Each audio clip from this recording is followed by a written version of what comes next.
The Raiders and Giants have talked with Matthew Stafford.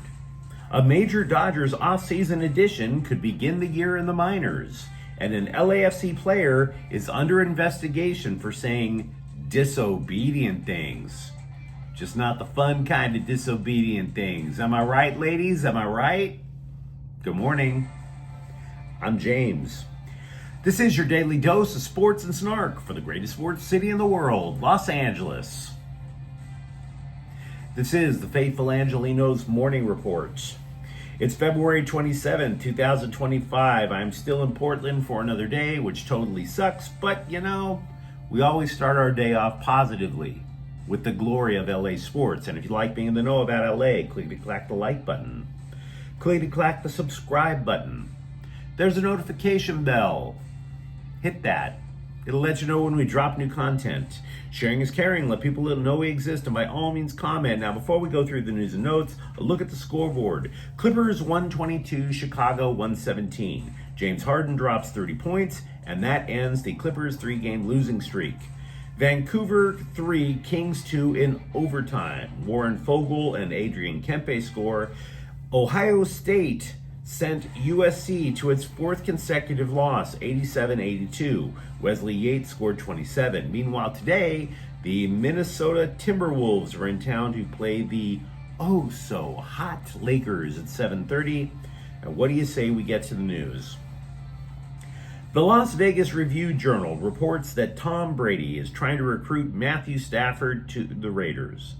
And then, as if to ratchet up the drama, to get us all in our feels, The Athletic reported that the Giants have also spoken with Stafford, which is expected and unimpressive, I might add.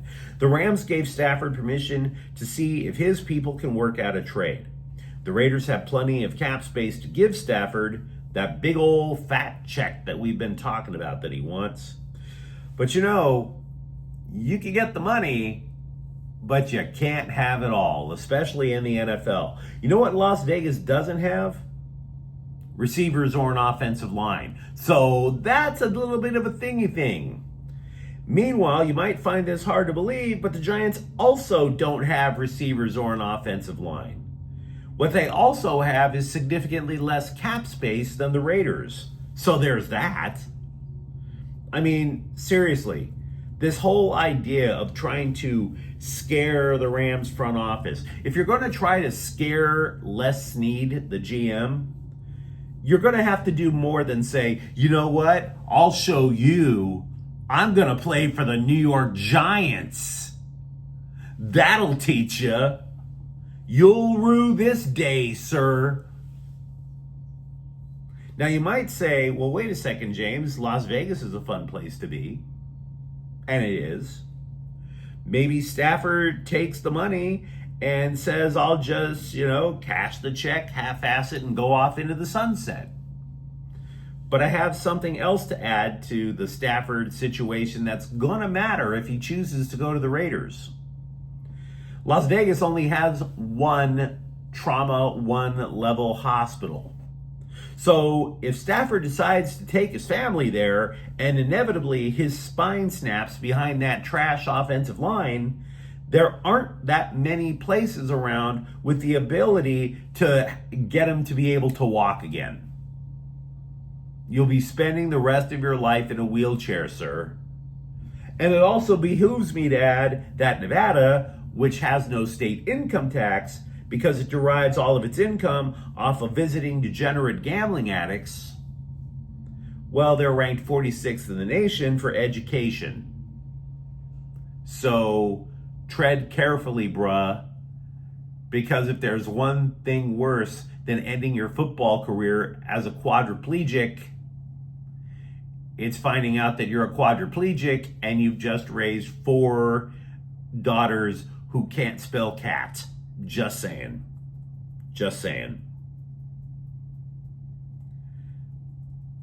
I love Las Vegas, though. As we've mentioned before, CBSSports.com employs a player agent to discuss what particular NFL free agents could get as a free agent, as a trade, whatever. And the agent started by making two very critical points through this whole Rams-Stafford kerfuffle. One, Stafford is indeed underpaid. Can't get around it. He's underpaid. Two, Stafford has nobody to blame but himself. It's his fault. And now he's trying to the Rams in the process for something of his own making. Now, why would we say it's his fault? Because you leverage the bigger contract when you have more clout. Stafford doesn't have, you might think Stafford has clout now, and he has some. But do you know when he had more clout? When he was traded from Detroit to LA in the first place, could have asked for a renegotiated contract then. Or B, after the Rams won the Super Bowl when he was at his absolute height. And by the way, when he came from Detroit to LA, Aaron Rodgers had completely reset the quarterback market by signing a $50 million per year deal. Right now, Stafford is a solid 37-year-old quarterback. How many years does he have left? And maybe the Rams think that they can plug and play a different quarterback in that system with Sean McVay. You don't have the leverage that you think, especially when you actually want to eventually walk away from the game instead of being taken out in an ambulance. Now, meanwhile, back in the real world, the Rams have also allowed guard Jonah Jackson to find a trading partner. Now, this is only fair to all involved. The player, the team, etc. We all know the NFL is cruel with the way they treat their players, but this is actually the best result for Jackson. And when the Rams signed him from Detroit last year, I admit it, I was in euphoria. More of a high than knocking down a speedball when I was in junior college. The idea was you had Jackson at one guard, Steve Avila at center, and Kevin Dotson at the other guard. Over 1,000 pounds of muscle to keep opposing defenses from stopping the run up the middle or trying to blitz up the middle. The problem was Jackson missed most of training camp because he blasted out his shoulder. And then rookie Bo Limmer stepped in at center. So he stepped in at center, which forced Avila back to guard, and then the Rams offense just started chugging along.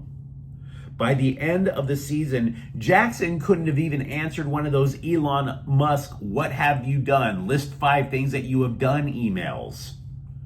Jackson couldn't have replied to that. Yes, Jonah Jackson just got doged. Lots of Rams stuff to talk about. Meanwhile, over at Camelback Ranch, to get everybody caught up to speed on Shohei Ohtani, he will make his spring training debut against the Angels on Friday night. He'll be a designated hitter. He's not going to pitch. He's also been ruled out of that mid-March season opening series over in Tokyo. Also, speaking of the Dodgers, they are considering sending Ha-Seong Kim to the minors at the start of the season. GM Brandon Gomes was telling the LA Daily News, quote, "I just think there's so much unknown between now and opening day, seeing how the roster plays out and how he looks, but we're excited with what he's brought to the table," unquote. That last little caveat is just him trying to say, hey, don't give up, kid. We invested too much in you. Meanwhile, Dave Roberts said the one question mark about Kim has been his hitting. And we've talked about this before. Kim came over from the Korean Baseball Organization, the KBO. You might have watched some of it in the COVID era when all of American sports was shutting down, and ESPN, aside from found some German soccer that was on, found that the Koreans were playing baseball. The average major leaguer pitches at 94 miles an hour. KBO pitchers, the entirety, barely touch 90. So, yeah, he might not be able to catch up yet. Now, should Kim get demoted, the Dodgers do have options, obviously. One would be to move Tommy Edman up to second base, which would free center field for Andy Pages or James Outman. LAFC has acknowledged that there is an investigation into an allegation of a derogatory term used against a Colorado player Tuesday night in CONCACAF Champions Cup. Last night and the day before, people were speculating on which LAFC player allegedly used the derogatory term. And I was wondering, why the hell is everybody calling it a derogatory term? I accuse you of passing gas and you didn't. That's a derogatory term. I say, hey, bro, your GPA, if we're both in high school and we're trying to make the team, and I say, bro, you're not making the team with a 1.5 GPA. That's a derogatory term. Let's call it for what it is. He's accused of either using a racial or a homophobic smear. Right? Derogatory term. Let's not whitewash this. And I'm not saying the guy did it. I don't know. That's like saying, hey man, did you hear about Homeboy? Yeah, I heard he was charged with murder. No, he was charged with a derogatory way of keeping somebody from breathing. What are we talking about here? It's either a racial smear or an LGBTQ smear. You're making it sound derogatory. You're making it sound like he got 1 star working for Uber Eats. Now, the club acknowledges that the focus of the probe is right back Sergei Palencia. And so the clubs involved did the obvious. They went to social media and said that they don't support people saying naughty, naughty things, which is ironic because Twitter is the epicenter of all things said that are naughty, naughty. But I digress.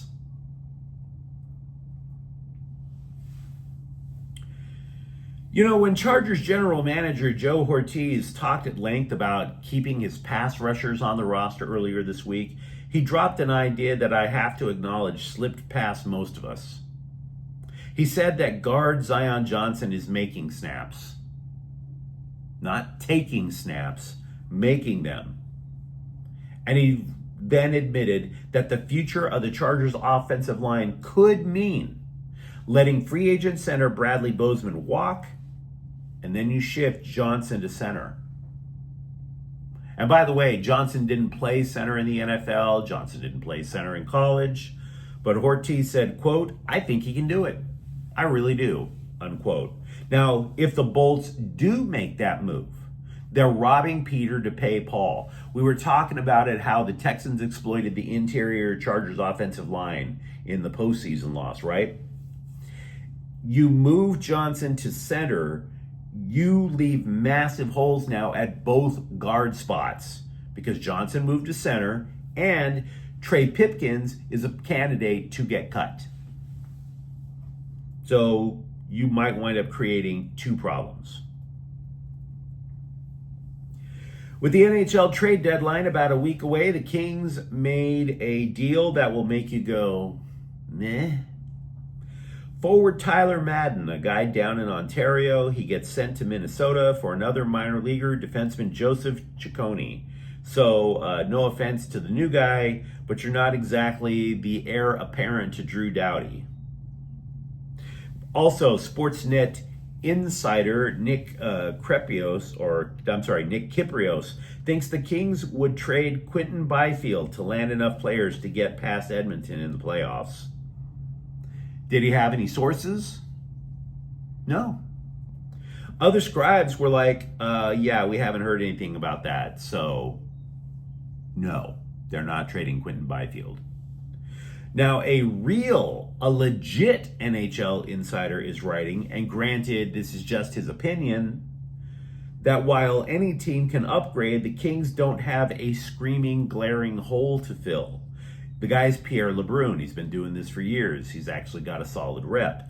And LeBrun reports that his understanding about the Kings at the trade deadline is that they would want a top 9 forward. Now, me, if the Kings actually do stay the course, staying the course means getting bounced in the first round of the playoffs again. So there's that. But you let me know what you think in the comments thread. Talk to me, for example. Look, didn't we all expect Matthew Stafford's people to talk to the Raiders and the Giants? Is that really breaking news? You tell me. And for that matter, what do you do with Hae-Sung Kim if he's not Major League ready? And if you enjoyed the content, don't forget to subscribe to Faithful Angelenos. We're talking LA sports every single day here. Thank you for watching. And don't go using derogatory terms, people. I'm James. We'll be back tomorrow. Faithful Angelenos is a god dang. Let's just say it's a derogatory term production. Take care. See you. Bye.